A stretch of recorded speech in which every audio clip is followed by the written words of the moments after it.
Dear students, बच्चे हम कर रहे थे क्लास 11th स्टैटिस्टिक्स का चैप्टर 11th और जी मेजर्स मेजर्स ऑफ डिस्पर्शन का रेंज के क्वेश्चंस कर लिए थे लर्निंग बाय डूइंग के। इससे पहले हमने जो प्रैक्टिकल क्वेश्चंस है इस चैप्टर के एंड में जो गिवन है 22 क्वेश्चंस वो ऑलरेडी सीक्वेंस वाइज प्लेलिस्ट में अपलोड कर दिए। सीक्वेंस में अपलोड करने के बाद उसके बाद मैंने लर्निंग बाय डूइंग के बिल्कुल ही स्टार्टिंग से लेके रेंज के, फिर उसके बाद क्वार्टाइल डेविएशन के बच्चे ये हमारे सिर्फ 2 क्वेश्चंस रहते हैं। ठीक है जी, इसको मैंने नंबरिंग दिया 12th और इसको दिया 13th लर्निंग बाय डूइंग के। अब देखते हैं जी हम अपना question number 12th quartile deviation का। Quartile deviation is also find coefficient of their quartile deviation. यहाँ पर कॉन्टिन्यूस सीरीज के क्वेश्चंस हैं। देखिए इस बुक में टी आर जैन में स्टैटिस्टिक्स की बुक्स में सीक्वेंस वाइज सब कुछ डाटा और क्वेश्चंस प्रैक्टिकल क्वेश्चंस गिवन है। सबसे पहले आपको जैसे पता है डिस्क्रीट सीरीज़ का डाटा आता है, उसके बाद डिस्क्रीट, फिर सबसे पहले इंडिविजुअल सीरीज़ का, फिर डिस्क्रीट सीरीज़ का एंड लास्ट में कॉन्टिन्यूस सीरीज़ का। बस ये हमारे कॉन्टिन्यूस सीरीज़ के जो कि मोस्ट इंपॉर्टेंट होते हैं कॉन्टिन्यूस सीरीज़ के। ठीक है, ये 2 क्वेश्चंस रहते हैं। देखिए कैसे करेंगे, थोड़ा सा लेंथी है, ध्यान से करना। देखिए क्वार्टाइल डेविएशन फाइंड आउट करना और कोफिशिएंट ऑफ क्वार्टाइल डेविएशन। आप सभी स्टूडेंट्स को पता है क्वार्टाइल डेविएशन फाइंड आउट करने के लिए हमें क्या चाहिए होता है, Q3 एंड Q1, क्योंकि कोफिशिएंट ऑफ क्वार्टाइल डेविएशन जो होता है Q3 एंड Q1 की हेल्प से ही हम फाइंड आउट कर सकते हैं। चलो देखते हैं बच्चे हम question number 12th learning by doing का क्वार्टाइल डेविएशन का। वेरी इजी वेरी सिंपल है, बस थोड़ा सा लेंथी रहेगा। आप सभी स्टूडेंट्स काइंडली ध्यान से देखना और अपनी क्वेश्चन से प्रैक्टिस करना। अगर प्रॉब्लम आती है फिर बाद में इसके साथ टैली कर लेना। देखिए ये क्वेश्चन है हमारा, given the following data find out quartile deviation and the coefficient of quartile deviation. Wages given है, आपको पता है कि वेजेस और नंबर ऑफ वर्कर्स। आप एनालिसिस कैसे करते हो डाटा का, आपको कैसे पता लगता है कि क्या गिवन है। अगर कोई आपसे पूछे कि क्या चीज़ गिवन है, ये मतलब नहीं पता लग रहा सपोज ऑफ दैट आप में से किसी को, इट मीन्स हमारे पास number of workers, there are so many number of workers. यानी कि जब डाटा गिवन डाटा हमारे पास बहुत सारी मात्रा में होता है तो हम कॉन्टिन्यूस सीरीज की तरफ जाते हैं। देखिए कैसे, मान लीजिए 6 वर्कर्स ऐसे हैं जिनकी जो सैलरी है, वेजेस है, दिहाड़ी है, वो 5 रुपये से लेकर 9 रुपीज़ तक इन बिटवीन है। सपोज ऑफ दैट रैंडमली मैं फिर और कोई कुछ डाटा पिक करती हूँ। 8 वर्कर्स, 8 मजदूर मेरे ऐसे हैं जिनके वेजेस जो सैलरी 15, 16, 17, 18, 19 तक कुछ भी हो सकती है। ऐसी 7 स्टूडेंट्स ऐसे हैं जिनकी जो सैलरी है 7 रुपीज़ है। 7 नंबर ऑफ, ये तो नंबर ऑफ वर्कर्स है ना बच्चे, नंबर्स ऐसे हैं कि 7 वर्कर ऐसे हैं जिनकी सैलरी इनके इन बिटवीन है 25th से लेकर 30 तक, ये ध्यान रखना। चलिए देखिए सबसे पहले आपको पता है, सबसे पहले हम टेबल बनाते हैं।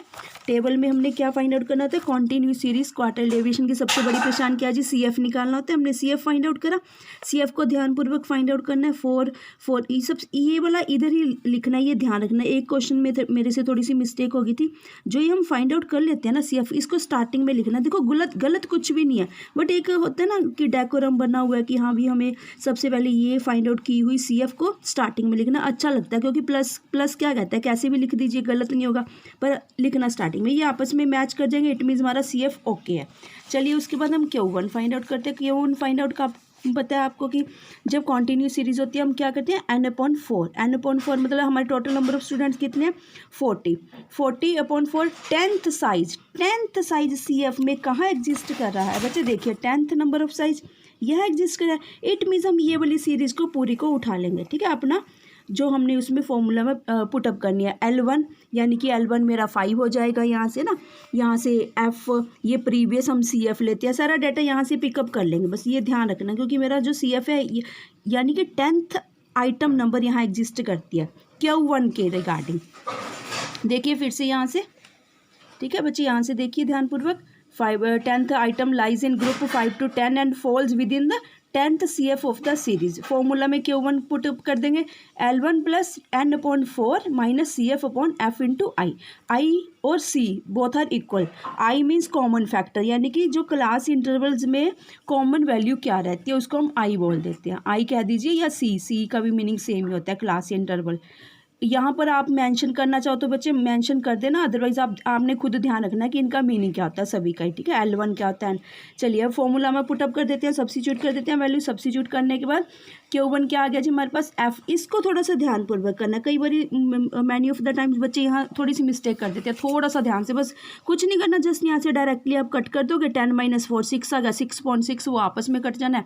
1 आ गया 5+, ठीक है। 5+ अभी रहने तो 5 इंटू इसको इसके साथ मल्टीप्लाई करना, ध्यान रखना 5 + 1 नहीं करना, क्योंकि इसके रिगार्डिंग है मल्टीप्लिकेशन ऑफ बोर्ड मास के अकॉर्डिंग अगर हम देखें, ठीक है जी। नेक्स्ट देखते हैं बच्चे, बस हमारा ऐसी Q1 5 + 5 10 आ गया। नेक्स्ट देखिए Q3 3 आपको बताइए कि 3 का मीन्स यहाँ 3 आ जाएगा, n/4 तो वही रहेगा कॉन्टिन्यूस के कारण। 40th/4 40th/4 यहाँ पर कुछ मिस्टेक हो गई। ओके ठीक है बच्चे, यहाँ 10 इंटू, ठीक है जी, ठीक है 10 इंटू 30th आइटम आ गई, ठीक है। 30th आइटम कहाँ लाइज करती है, 25th वाली लाइन्स में। यहाँ पर बच्चे देख लीजिए, आप अपने फटाफट से सब्स्टिट्यूट कर लेना वैल्यूज़, ठीक है। ऐसे ही यहाँ ध्यान रखना 30 - ठीक है 9 फिर सबसे पहले मल्टीप्लिकेशन वाला सॉर्ट आउट करना 44/12। अब इसको डेसिमल में चेंज कर ही लेना, ठीक है। अब आ गया जी 23.75, ठीक है बच्चे, थोड़ा सा बस ध्यान से आप देखते रहो। Q3 अगर 23.75। अब जी QD, बस अब तो हमारे पास मेन हमें Q3 और Q1 चाहिए होता है। QD अब हम फाइंड आउट कर देंगे। QD क्वार्टर डेविएशन क्या होता है जी, Q3 - Q1/2, ठीक है। यानी कि सेमी इंटर क्वार्टाइल भी बोलते हैं QD को, सेमी इंटर क्वार्टाइल, सेमी मतलब उसको 1/2 लगा के सेमी कर दिया, यहाँ पर हम कर देंगे, ठीक है। QD क्या आ गया जी 6.875। अब लास्ट हमारा 4th, इसको नंबरिंग भी बच्चे ऐसे ही कर लेना 1 2 3 4, इससे सेटिंग रहती है, नहीं तो होच पोच हो जाता है, पता ही नहीं लगता कि हमने कितनी डिटेल्स फाइंड आउट की है। अब देखिए कोफिशिएंट ऑफ क्वार्टाइल डेविएशन क्या फाइंड आउट करेंगे। कोफिशिएंट ऑफ क्वार्टाइल डेविएशन का क्या फॉर्मूला रहता है, Q3 - Q1 Q3 + Q1। आपको क्वार्टाइल डेविएशन में सभी स्टूडेंट्स को पता है, very familiar you all are, कि हमें Q3 और Q1 की वैल्यू ही चाहिए, और आप हमेशा सिस्टमेटिक वे से फाइंड आउट करोगे। पहले Q1 की फाइंड आउट करोगे, आफ्टर दैट Q3, क्योंकि Q1 की थोड़ी सी टाइम लगता है फाइंड आउट करने की। Q3 के लिए कुछ भी नहीं करना, जो Q1 की वैल्यू आती है उसी को 3 के साथ मल्टीप्लाई कर देना होता है, ठीक है बच्चे। कोएफिशिएंट आ गया, बस ध्यान से यहाँ पर बहुत केयरफुली, ठीक है, कुछ भी यहाँ पर लिख के आप फाइंड आउट करोगे, इस बात का ध्यान रखना। अब बच्चे यहाँ पर डेसिमल तो आपस में देखो ख़त्म ही हो जाएगा, क्योंकि आफ्टर 100 है ना, 2 डेसिमल प्लेसेस है।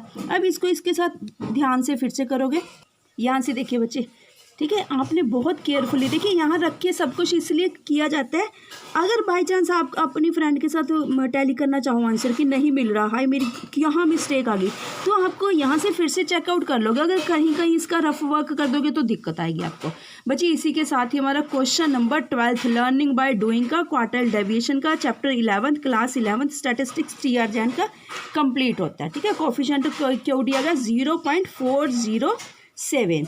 Thank you students.